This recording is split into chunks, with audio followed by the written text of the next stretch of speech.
Hello, this beautiful planet is our home. हम सब यहाँ रहते हैं.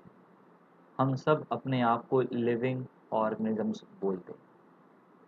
इस पूरे यूनिवर्स में ये इकलौता सा एक प्लानट है जहाँ पर हम सरवाइव कर रहे हैं.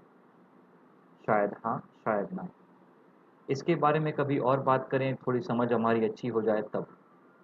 आज बात करेंगे कि इस प्लानट में जितने भी लिविंग थिंग्स हैं, जैसे कि मैं और आप सभी जो सुन पा रहे हैं, हम में ऐसी क्या खास बात है एलिमेंटल कंपोजिशन के हिसाब से, या कोई एक हमारे अंदर एक ऐसा एलिमेंट है जो नॉन लिविंग्स में नहीं होता. अगर आप ऐसा सोचें तो आप बिल्कुल गलत हैं. मैं मेरे अंदर रहने वाले एलिमेंट्स किसी भी नॉन लिविंग ऑब्जेक्ट्स में मिल जाएंगे. वुड, हमारे घर का फर्नीचर, इवन यहाँ तक कि ये सारे जो इक्विपमेंट्स जो हम यूज़ कर पाते हैं, जिससे हमारी टेक्नोलॉजी होती है, वहाँ पर भी कार्बन बेस्ड है. हम सब खुद लिविंग थिंग्स भी कार्बन बेस्ड हैं.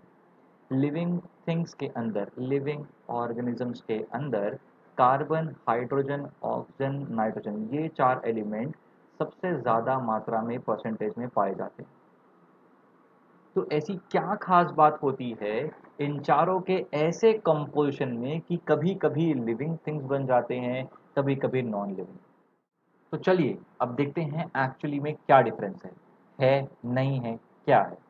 अगर आप यहाँ पर देखें दोनों लिविंग थिंग्स और नॉन लिविंग थिंग्स, तो दोनों में आप देखेंगे कि लिविंग थिंग्स का एक एग्जाम्पल जो होता है वो होता है organisms. For example humans are one type of organisms.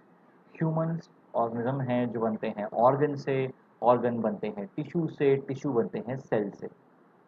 वहीं आप कोई भी एक नॉन लिविंग थिंग लें तो वो एक मैटर होता है जो कि कंपाउंड से बनता है, जो कि एलिमेंट से बनता है, एलिमेंट बनता है मॉलिक्यूल से, और जो मॉलिक्यूल्स होते हैं वो बनते हैं एटम्स. अगर आप बहुत ध्यान से देखें तो सेल्स के जस्ट बाजू में मैंने लिखा है लार्ज बायोमॉलिक्यूल. तो बेसिकली सेल कुछ नहीं है, एक जायंट बायोमॉलिक्यूल है. डिफरेंस क्या है मॉलिक्यूल और बायोमॉलिक्यूल? मॉलिक्यूल एसोसिएशन है दो या दो से ज़्यादा एटम्स का, बस. बायोमॉलिक्यूल दो या दो से ज़्यादा एटम्स का एक एसोसिएशन है जो आगे जाके आपको ऐसी एबिलिटी देगा सेंस करने की एनवायरनमेंट को, जिसको जब आप पढ़ोगे तो प्रॉपर्टीज ऑफ लाइफ बोलोगे. सेल, लार्ज बायोमॉलिक्यूल, उसकी एक ऐसी प्रॉपर्टी जो बाकी सारे मॉलिक्यूल से डिफरेंट है, सेल डिवीजन, जो आप लोग देख पा रहे हैं. सेल एक ऐसा जायंट बायोमॉलिक्यूल है जो सेल्स डिवाइड कर सकती है तो एक मॉलिक्यूल ही, पर डिवीजन की कैपेसिटी रखता है. नॉर्मल मॉलिक्यूल्स जो बाकी जो नॉन लिविंग बनाते हैं वो डिवीजन करके रिप्रोड्यूस करने की, डिवाइड करने की, रिप्रोड्यूस करने की प्रॉपर्टी नहीं बनाते. तो हमने ये सीखा कि सेल जो होता है वो बेसिक बिल्डिंग ब्लॉक होता है हर एक लिविंग ऑर्गेनिज्म का. जिस तरीके से वॉल बनाने के लिए, एक दीवार खड़ी करने के लिए हमको ईंटों की ज़रूरत पड़ती है, वैसे ही एक पूरा का पूरा ऑर्गेनिज्म बनाने के लिए हमको सेल्स की ज़रूरत पड़ती है. दूसरा और सबसे खास statement, cell is the basic structural and functional unit of life. इसका मतलब ये है कि कोई भी ऑर्गेनिज्म का स्ट्रक्चर जो है वो सेल के स्ट्रक्चर पे डिपेंड करता है. सेल का जैसा स्ट्रक्चर होगा, जितने भी सेल मिलेंगे, मिलजुल के वो टिश्यू बनाए या ऑर्गन बनाए या बनाए पूरा का पूरा ऑर्गेनिज्म, उसका स्ट्रक्चर डिपेंड करेगा उस पर्टिकुलर सेल के ऊपर. रही बात फंक्शन की, तो कोई भी फंक्शन जो आपके बॉडी में अभी हो रहा है, चाहे वो फिजियोलॉजिकल हो, चाहे वो बायोकेमिकल हो, चाहे जेनेटिक हो, वो एक सेल के अंदर होता है. एग्जाम्पल के तौर पे एक फिजियोलॉजिकल एग्जाम्पल लीजिए, डाइजेशन. जब आप खाना खाते हैं उसमें डाइजेशन होता है, उसके डाइजेशन प्रोसेस कंप्लीट होने के बाद आपका बनता है ग्लूकोज.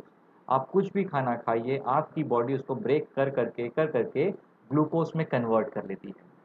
रेस्पिरेशन के थ्रू आप ऑक्सीजन को इनहेल करते हैं, और ये ग्लूकोज जो आपने खाना न्यूट्रिशन के थ्रू अंदर लिया था और ऑक्सीजन जो रेस्पायर किया था, ये दोनों के दोनों आपके बॉडी के हर एक सेल में मिलते हैं और वहाँ पर एक रिएक्शन होता है जिसके वजह से कार्बन डाइऑक्साइड का प्रोडक्शन होता है, वाटर का प्रोडक्शन होता है और बहुत सारी एनर्जी बनती है। उसी एनर्जी के हेल्प से मैं बात कर पा रहा हूँ, मैं अपनी जो भी नॉलेज दिमाग में है वो आपसे शेयर कर पा रहा हूँ। और आप लोग फ़िलहाल जो कॉन्सेंट्रेट करके सुन रहे हैं, तो इस समय भी यही रिएक्शन आपके ब्रेन में हो रहा है, जिससे एनर्जी का प्रोडक्शन हो रहा है और वो इन्फॉर्मेशन को स्टोर करता जा रहा है।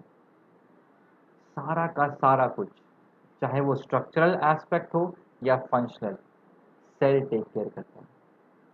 इसीलिए सेल सभी लिविंग थिंग्स का बिल्डिंग ब्लॉक भी है और cell is the structural and functional unit of all living organisms.